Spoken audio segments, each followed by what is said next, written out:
Je suis Anna Deram et je suis l'une des 3 coprésidentes de la Coalition internationale pour l'abolition de la maternité de substitution.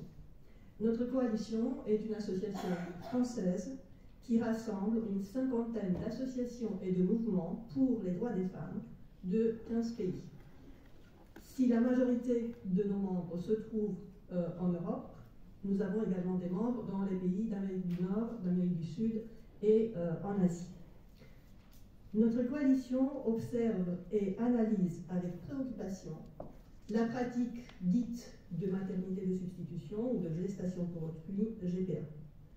Pour rappel, la GPA désigne à la fois une pratique sociale et un marché. En tant que pratique sociale, elle consiste, pour une femme, de porter une grossesse et de mettre au monde un enfant à la demande d'autres personnes dans le but de le leur remettre à la naissance. En tant que marché, il s'agit d'un marché globalisé, mondialisé, sur lequel les produits échangés, le plus souvent contre de l'argent, ce sont des êtres humains, des nouveau-nés. Les seuls qui risquent leur santé et leur vie sur ce marché, ce sont les femmes qui sont, pour l'énorme majorité d'entre elles, des mères.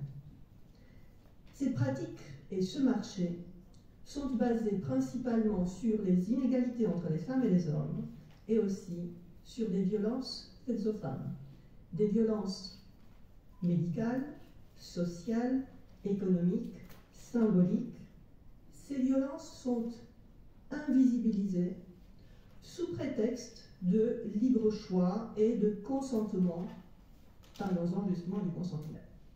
Or, consentir à subir des violences par altruisme supposé ou par désir de rendre les autres heureux n'est en rien un signe d'émancipation ou d'autonomie des femmes.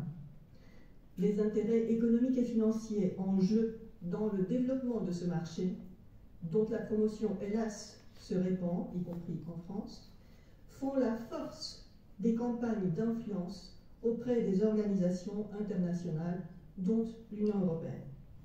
Heureusement, jusqu'à présent, le Parlement européen, que vous vous apprêtez donc à rejoindre, a condamné à plusieurs reprises la gestation pour autrui, pleinement conscient des risques pour la dignité, la santé et la vie des femmes auxquelles expose la GPA.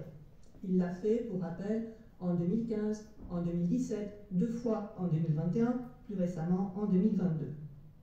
Des femmes du monde entier, souvent des femmes migrantes, des femmes déplacées, des femmes en situation de vulnérabilité, sont exploitées par des clients européens.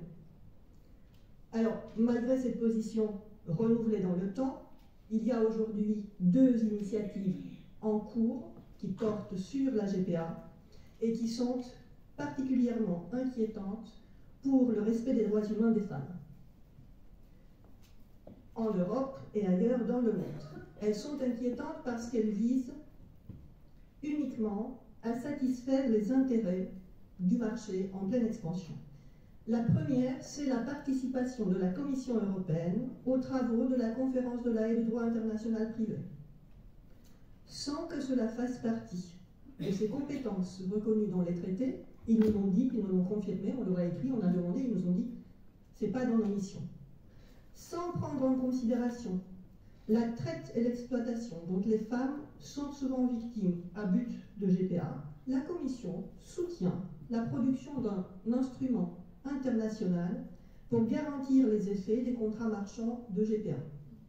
Enfin, deuxième initiative qui va dans le même sens, hélas, c'est le projet de certificat européen de parentalité. En cherchant à imposer à tous les États membres de l'Union européenne de reconnaître de facto la GPA, le certificat européen de parentalité marquerait un recul inédit des droits des femmes et des enfants parce qu'il légitimerait l'exploitation reproductive des mères. Alors, ma question est simple. Quelle est la position de votre liste concernant la pratique de GPA? Je vous remercie.